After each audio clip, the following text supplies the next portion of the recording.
આજે આપણે પહેલું ચેપ્ટર જોવાનું છે અર્થશાસ્ત્રમાં આલેખ, જે ચેપ્ટર તમારું 8 માર્ક્સમાં બોર્ડમાં પૂછાય છે. અને જો વિગતવાર જોવા જઈએ તો પાર્ટ બીમાં એટલે કે સેક્શન બીમાં 1 માર્ક્સનો એક સવાલ પૂછાશે. સેક્શન સી એટલે કે 2 માર્ક્સનો એક સવાલ, એવા 2 સવાલ આમાંથી આવશે અને એક 3 માર્ક્સનો સવાલ. એમ મળીને ટોટલ 8 માર્ક્સનો ચેપ્ટર છે. ઇમ્પોર્ટન્ટ ચેપ્ટર છે. ટોટલ જોવા જાવ તો અર્થશાસ્ત્રમાં 11 ચેપ્ટર જ છે, એમાંનું પહેલું ચેપ્ટર જે ટોટલ 8 માર્ક્સનું પૂછાય છે. સાવ નાનું ચેપ્ટર છે, તરત જ આવડે એવું છે. સો સ્ટાર્ટ કરીએ. અર્થશાસ્ત્રમાં આલેખ.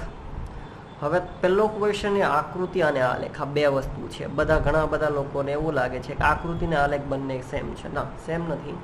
બંનેનો મતલબ તો એવો જ થાય છે કે અવલોકિત માહિતીનું ચિત્ર દ્વારા પ્રતિનિધિત્વ, એને આકૃતિ કહેવાય. તમને પરીક્ષામાં પૂછે વ્યાખ્યા કે આકૃતિ એટલે શું, તો કહેવાય કે સામાન્ય રીતે અવલોકિત માહિતીનું ચિત્ર દ્વારા પ્રતિનિધિત્વ, એટલે એને શું કહેવાય? આકૃતિ. તો આલેખ એટલે પણ એ જ થાય કે અવલોકિત માહિતીનું ચિત્ર દ્વારા પ્રતિનિધિત્વ. તો બંનેમાં ડિફરન્ટ શું, બંનેમાં અલગ શું છે, તફાવત શું છે? તો યાદ રાખજો હંમેશા કે જ્યારે આકૃતિ સ્વયં સ્પષ્ટ હોય એના માટે આપણે શું દોરીએ છીએ? જે માહિતી સ્પષ્ટ હોય કે જેને જોઈને જ આપણે સમજી શકતા હોય એમાં આકૃતિ દોરવાની છે. અને આલેખમાં માહિતી સ્પષ્ટ હોતી નથી, સ્વયં સ્પષ્ટ હોતી નથી. તો સિમ્પલ છે, આલેખ કોના માટે દોરવામાં આવે? જે માહિતી સ્પષ્ટ નથી હોતી, જે સ્વયં સ્પષ્ટ નથી હોતી, એમના માટે આલેખ દોરવામાં આવે છે. અને જે સ્પષ્ટ માહિતી હોય કે જેમાં તમારે કોઈ કેલ્ક્યુલેશન કરવું જ ના પડે, ડાયરેક્ટ તમે આંકડા જોઈને જ આકૃતિ દોરી શકો છો, બરાબર? એટલે સ્વયં સ્પષ્ટ માહિતી માટે આકૃતિ દોરવામાં આવે, અને જે માહિતી સ્વયં સ્પષ્ટ નથી હોતી એમના માટે આલેખ દોરવામાં આવે છે. આનો કોઈ ડિટેલમાં કોઈ ક્વેશ્ચન પૂછતું નથી. વધીને તમને આકૃતિ અને આલેખની તફાવત અથવા તો એમની વ્યાખ્યા પૂછે તો આ બે વસ્તુ લખીને તમારો તફાવત અને વ્યાખ્યા થઈ શકે. ઓકે, આગળ વધીએ. સો આ બધું અર્થશાસ્ત્રમાં આકૃતિઓ અને આલેખનું મહત્વ 3 માર્ક્સનો સવાલ છે. આ તમારે કોઈ કામની વસ્તુ નથી, ખાલી ખોટું ના કરીએ તો બી ચાલે, કારણ કે આજ સુધી કોઈ દિવસ કોઈ પૂછ્યું નથી, પૂછવાના પણ નથી.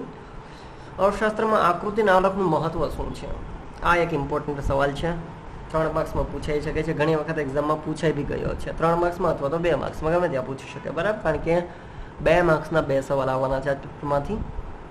સો આપણે એ સમજાવવાનું છે કે અર્થશાસ્ત્ર વિષયમાં આકૃતિ અને આલેખનું શું મહત્વ.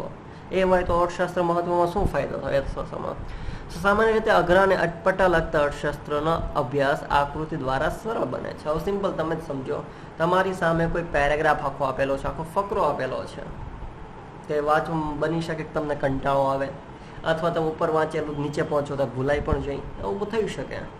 પણ જો એ જ વસ્તુ આકૃતિ દોરીને લખેલી હોય તો શાયદ તમારા મગજમાં એકદમ ફિટ રીતે બેસી પણ જશે ને તમને સમજાઈ પણ જશે કે શું કહેવા માંગે છે. ઠીક છે?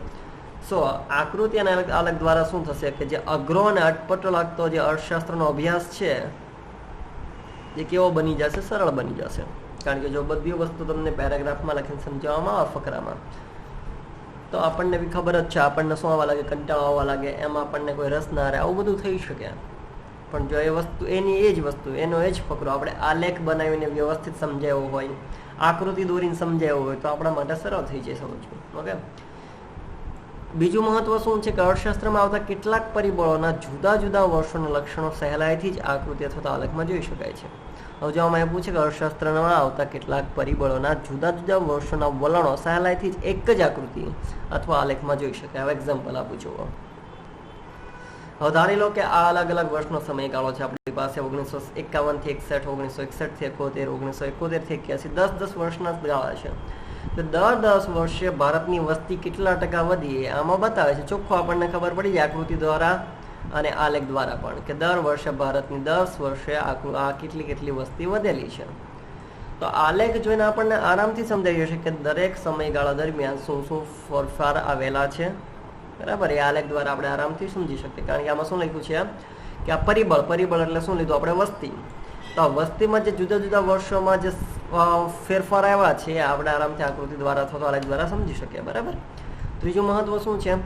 અર્થતંત્રમાં વિવિધ ક્ષેત્રોમાં થતા ફેરફારો પણ સહેલાઈથી સમજી શકીએ છીએ.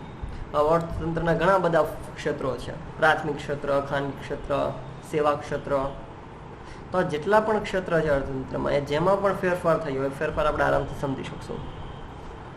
આના પછી 4th, અર્થતંત્રમાં કેટલાક પરિબળો માટેના વર્ગો, પ્રદેશો, ક્ષેત્રો તેમજ સમયગાળા વચ્ચેની સરખામણી સહેલાઈથી કરી શકાય. હવે માની લો કે આપણે ભારતની વસ્તી અને ચીનની વસ્તી એ બંનેની સરખામણી કરવી હોય તો કદાચ ફકરામાં લખીને આપીએ તો તમને સમજવામાં થોડું ડિફિકલ્ટ થઈ જાય. પણ એ જ વસ્તુ મેં શું કર્યું, 5 પાસેની સ્તંભ આકૃતિ લઈ લીધી અને 5 પાસેની સ્તંભ આકૃતિ લઈને જો હું તમને સમજાવવા બેસીશ તો બની શકે તમને જલ્દી સમજાઈ જાવ. જો એક્ઝામ્પલ આપીએ આપણે, હવે માની લો કે મારી પાસે આ 5 પાસેની આકૃતિનો સ્તંભ છે તો હવે મને આરામથી 3 વસ્તુની સરખામણી કરી શકીશ. આમાં 3 વસ્તુ એવી છે કે નાના બોક્સનું વેચાણ, મધ્યમ બોક્સનું વેચાણ અને મોટા બોક્સનું વેચાણ. તો 3ની સરખામણી હું આરામથી કરી શકીશ કે જાન્યુઆરી ફેબ્રુઆરીનો મહિનો છે, સૌથી વધારે બોક્સનું વેચાણ કયું થયું છે? નાના બોક્સનું વેચાણ. એનાથી ઓછું થોડુંક મોટા બોક્સનું વેચાણ અને સૌથી ઓછું બોક્સનું વેચાણ થયું છે મધ્યમ બોક્સનું. સો આરામથી આ રીતે આલેખ જોઈને આપણે જુદા જુદા કોઈ પણ પરિબળ હોય એની શું કરી શકીએ છીએ? સરખામણી કરી શકીએ છીએ. ઓકે. એના પછી 5મું છે કે અર્થશાસ્ત્રની કેટલીક અઘરી બાબતો સમજવા કે સમજાવવા પાછળ લખનાર અને વાંચનારનો સમય શક્તિ બચે છે. હવે જે માણસ સમજાવવાવાળો હોય એનો પણ અને જે માણસ સમજવાવાળો હોય એનો પણ બંનેનો સમય બચે. સમજાવવાવાળાને સમજાવવા માટે ઓછો સમય લાગે, સમજવાવાળાને સમજવા માટે ઓછો સમય લાગે. ઇટ મીન્સ કે આકૃતિ અને આલેખ દ્વારા આપણે બંનેનો સમય બચાવી શકીએ. જે માણસ સમજાવવાવાળો છે એમનો પણ અને જે માણસ સમજવાવાળો છે તેમનો પણ. ઓકે. અને છેલ્લું મહત્વ શું છે આકૃતિ અને આલેખનું? કે અર્થશાસ્ત્રના કેટલાક અઘરા સિદ્ધાંતો આકૃતિ અને આલેખની મદદથી સમજવામાં સરળ બને છે. જેમ કે માંગ અને પુરવઠાના વિસ્તરણ અને સંકોચનનો ખ્યાલ કે તેમની મૂલ્ય સાપેક્ષતાનો ખ્યાલ આકૃતિ દ્વારા સરળ બને છે. હવે આ સિદ્ધાંત આવશે તમારે માંગ અને પુરવઠો, એ 4થું ચેપ્ટર ને 5મું ચેપ્ટર આપણે આવવાનું છે. તો આ ઘણા બધા અર્થશાસ્ત્રના આવા સિદ્ધાંતો છે એ જે અઘરા છે સમજવા.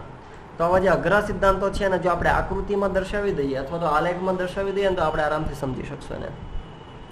બની શકે કે હું તમને એક્સપ્લેન કરું તો પણ સમજમાં ના આવે, ફકરો લખીને આપું તો પણ સમજમાં ના આવે, પણ એ જ વસ્તુ આપણે એને આકૃતિ કે આલેખમાં દર્શાવી દઈશું એટલે એ જ વસ્તુ તમે આરામથી સમજી શકશો.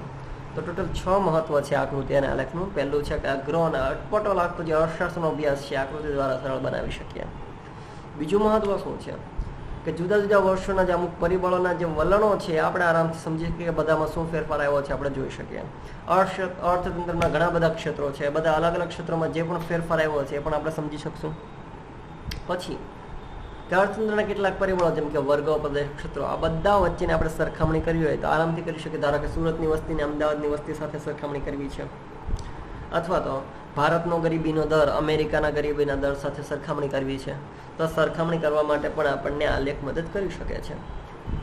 ઠીક છે. 5મી વસ્તુ કે જે સમજવાવાળો માણસ અને જે સમજાવવાવાળો માણસ છે એ અર્થશાસ્ત્રની કોઈ પણ અઘરી બાબત હોય એ બંનેનો સમય બચશે, સમજવાવાળો પણ અને સમજાવવાવાળો પણ. અને છેલ્લું કે અર્થશાસ્ત્રના જે અઘરા સિદ્ધાંતો છે એ આકૃતિ અને આલેખની મદદથી આપણે આરામથી સમજી શકીશું. ઓકે. સો આ મહત્વ છે અર્થશાસ્ત્રમાં આલેખ અને આકૃતિનું.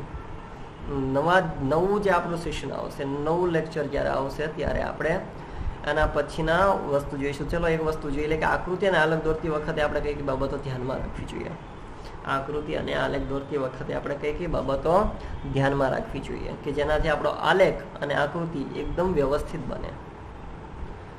સો પહેલી વાત તમારું એ ધ્યાન રાખવાનું કે આકૃતિ અને આલેખના પ્રકારની પસંદગી અને રજૂઆત. આકૃતિના આલેખ અને આકૃતિ એ રીતે જ પસંદ કરવી જેથી એ માહિતીને તમે યોગ્ય રીતે દર્શાવી શકો. બરાબર. હવે ધારો કે આમાં તમને એક્ઝામ્પલ આપ્યું છે કેટલીક માહિતી વિભાજિત સ્તંભ આકૃતિ તથા વૃતાંશ આકૃતિ બંને દ્વારા રજૂ થઈ શકે. તો બેમાંથી કઈ આકૃતિની રજૂઆત વધુ અસરકારક બને તે માટેની પસંદગી કરવી જરૂરી છે. ધારી લો કે મારી પાસે એવા વસ્તીના આંકડા છે કે દર 10 વર્ષે ભારતની વસ્તી કેટલી વધે છે. હવે દર 10 વર્ષના આંકડા બતાવવાના છે તો સીધી વાત છે હું સ્તંભ આકૃતિ દ્વારા પણ બતાવી શકું. બરાબર. વિભાજિત સ્તંભ આકૃતિ દ્વારા પણ બતાવી શકીએ. પણ હવે સીધી વાત છે કે વિભાજિત સ્તંભ આકૃતિ કરતાં હું કઈ આકૃતિ દોરી શકું?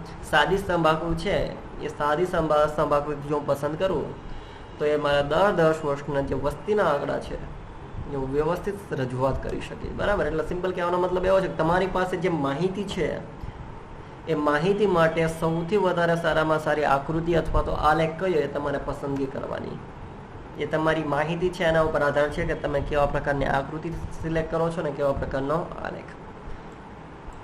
સેકન્ડ, સ્પષ્ટતા કરવાની. સ્પષ્ટતા શું કરવાની છે આમાં જુઓ કે ચિત્રની રજૂઆત સ્પષ્ટ અને સ્વચ્છ હોવી જોઈએ. વિવિધ વિભાજનો અલગ રંગ કે શેડ દ્વારા દર્શાવવા જોઈએ તથા દરેક વિભાજન દ્વારા વ્યક્ત થતી માહિતીની વિગતો દર્શાવવી જોઈએ. ધારી લો કે આપણે કોઈ પણ 5 શહેર લીધા છે ગુજરાતના, એ 5 શહેરની જે વસ્તી છે એમની માહિતી લીધેલી છે. હવે માની લો કે 5 શહેર માટે આપણે અલગ અલગ સ્તંભ બનાવ્યા છે, તો આપણે અલગ અલગ કલર આપીને શું કરવું પડશે, માહિતી આપવી પડશે. ધારો કે પીળો રંગ તો સુરત માટે, લાલ રંગ તો અમદાવાદ માટે, લીલો રંગ તો પછી જામનગર માટે. ઠીક છે. તો આ રીતે તમારે શું કરવાની છે, અલગ અલગ રંગ કે શેડનો યુઝ કરીને તમે શું કરી શકો, એ માહિતીને વધુ સ્પષ્ટ બનાવી શકો છો. તો પહેલાં તમારે જોવાનું તમારી પાસે માહિતી કેવી છે, એના આધારે આકૃતિ કે આલેખની પસંદગી કરવાની. બીજું, તમારે શું કરવાનું છે, સ્પષ્ટતા કરવાની છે કે તમે કયા રંગ માટે શું વસ્તુ દર્શાવેલી છે.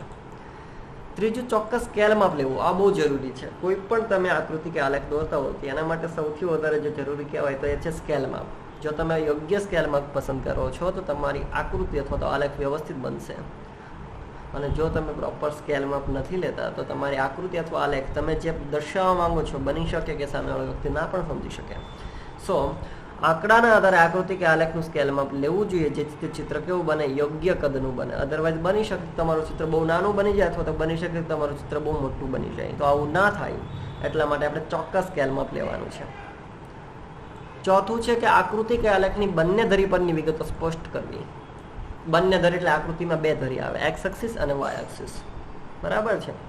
તો તમારે જે બંને ધરી ઉપર તમે જે વિગત દર્શાવી હોય તમારે લખવું પડશે કે તમે એક્સ એક્સિસ ઉપર શું દર્શાવેલું છે અને વાય એક્સિસ ઉપર તમે શું દર્શાવેલું છે. જનરલી એવું હોય છે કે એક્સ એક્સિસ ઉપર આપણે જે ઇન્ડિપેન્ડન્ટ વેરિયેબલ એટલે કે સ્વતંત્ર પરિબળ હોય એને દર્શાવીએ છીએ, અને જે આધારિત પરિબળ હોય એને આપણે વાય એક્સિસ ઉપર બતાવીએ છીએ. સ્વતંત્ર પરિબળ એટલે શું, ધારો કે વરસાદ પડવો તો એ કોઈની ઉપર આધાર નથી રાખતો, વરસાદ કોઈની ઉપર આધાર રાખે નહીં, તો એને સ્વતંત્ર પરિબળ કહેવાય. તો આપણે એને એક્સ એક્સિસ ઉપર દર્શાવીએ છીએ. હવે વરસાદ પડે તો ઘઉંનું ઉત્પાદન થયું, તો ઘઉંનું ઉત્પાદન વરસાદ ઉપર આધાર રાખે છે, તો આપણે ઘઉંનું ઉત્પાદન વાય એક્સિસ ઉપર બતાવીએ. સમજવો પડે. એટલે બંને ધરી ઉપરની વિગતો તમારે સ્પષ્ટ કરવાની છે કે એક્સ એક્સિસ ઉપર તમે શું બતાવ્યું છે અને વાય એક્સિસ ઉપર તમે શું બતાવેલું છે. પાંચમું કીધું કે આંકડાકીય માહિતીનો સ્ત્રોત. તમે જે માહિતી આલેખમાં અથવા તો આકૃતિમાં દર્શાવી છે એ માહિતી તમને ક્યાંથી મળી છે. તમે આકૃતિ કે આલેખમાં જે માહિતી દર્શાવી છે, જેના વડે તમે આકૃતિ કે આલેખ બનાવ્યો છે, એ માહિતી તમને ક્યાંથી મળી છે એ સ્ત્રોત તમારે આકૃતિની નીચે લખવાનો રહેશે. ધારો કે મેં આલેખમાં ભારતની વસ્તી દર્શાવેલી હોય તો હું લખી શકું કે આ માહિતી મને ક્યાંથી મળેલી છે, તો ભારતીય આંકડાશાસ્ત્રીય સંસ્થા છે એમાંથી મળેલી છે. બરાબર. અને છેલ્લું, આંકડાકીય માહિતી ગણવાની રીત. હવે બની શકે કે અમુક આલેખ અથવા તો આકૃતિમાં તમારે શું કરવું પડે છે, પહેલા ગણતરી કરવી પડે છે અને પછી તમારે શું કરવું પડે છે અને આલેખમાં દર્શાવી શકો. ધારી લો કે તમારે પાઈ ડાયાગ્રામ બનાવવાનો હોય છે, વૃતાંશ આકૃતિ જેને કહેવાય. બરાબર. તો વૃતાંશ આકૃતિ કરવા માટે પહેલા તમારી પાસે જે માહિતી હોય એને શું કરવું પડશે, તમારે જે ડિગ્રી 360 ડિગ્રી આવે એમાં કન્વર્ટ કરવું પડે ને પછી તમે શું કરી શકો, એ વૃતાંશ આકૃતિમાં દર્શાવી શકો. તો જો આવી કોઈ ગણતરી તમે કરવાની હોય અથવા તો તમે કોઈ ગણતરી કરી હોય તો તમારી સાથે શું બતાવવાની રીત પણ દર્શાવવાની કે મેં આ રીતે ગણતરી કરીને પછી આ આકૃતિ બનાવેલી છે, એટલે સામેવાળો સમજી શકે કે આ આકૃતિ કઈ રીતે બની છે. નહીં તો સામેવાળો માણસ બની શકે કે સમજી ના પણ શકે. ઠીક છે. તો આજના સેશનમાં આપણે એટલું જ જોવાનું છે. તમારે શું કરવાનું છે, નેક્સ્ટ સેશનમાં આવો ત્યાં સુધીમાં આકૃતિ અને આલેખની માહિતી એટલે કે બંનેની વ્યાખ્યા મોઢે કરી દેવાની છે. આકૃતિ સ્વયં સ્પષ્ટ માહિતી બતાવવામાં આવે છે ને આલેખ સ્વયં અસ્પષ્ટ માહિતી માટે. બરાબર. પછી આપણે 2 સવાલ જોયા કે અર્થશાસ્ત્રમાં આકૃતિ અને આલેખનું મહત્વ શું છે. 2 કે 3 માર્ક્સ માટે ઇમ્પોર્ટન્ટ સવાલ છે. અને પછી આકૃતિ અને આલેખ દોરતી વખતે ધ્યાનમાં રાખવાની બાબતો. બરાબર. તો આ 2 સવાલ આવતા લેક્ચરમાં આવો ત્યાં સુધીમાં કરી રાખવાના છે. નવા લેક્ચરમાં આપણે નવા ક્વેશ્ચન સાથે મળીશું.